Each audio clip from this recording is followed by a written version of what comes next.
So for a moment, let's talk about weight.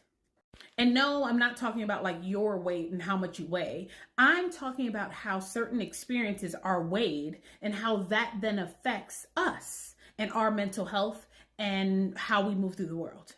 So when something traumatic happens, as you can imagine, the weight of that experience is going to be pretty significant.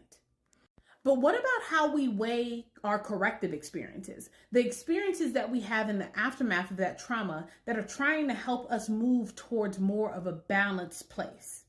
So let me give you an example. Let's say you had a traumatic car accident. And after that car accident, you might say, I'm never going to drive again. This would be, of course, the trauma response, how you respond after the traumatic event. And it usually is a very intense shift from what you maybe did before, right? You went from probably driving all the time to now not wanting to even get in a car. But in the aftermath of trauma, we're needing, healing, right? Of course, to work through that traumatic experience to help us. And part of that are corrective experiences. Corrective experiences are the things that are meant to, like if it's in a spectrum, right? And the trauma response is over here. Corrective experiences are meant to get us back to some kind of balanced place.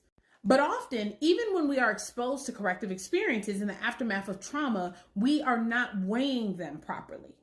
What I mean is that we will fail to really internalize them and utilize them the ways that we need to try to help balance back out our nervous system after something traumatic. And this is because the impact of trauma, the weight of that is almost like automatic. Something traumatic happens, and because of how we're biologically designed, our brain is like, oh no, we're not doing this anymore. You don't even have to really think about it. Whereas for the corrective experience piece of things, when a corrective experience happens, we have to choose to acknowledge it. We have to choose to acknowledge its significance to help us over time unlearn maybe the more drastic behavioral and cognitive responses and even emotional responses that our brain has been conditioned to produce because of the trauma that we went through.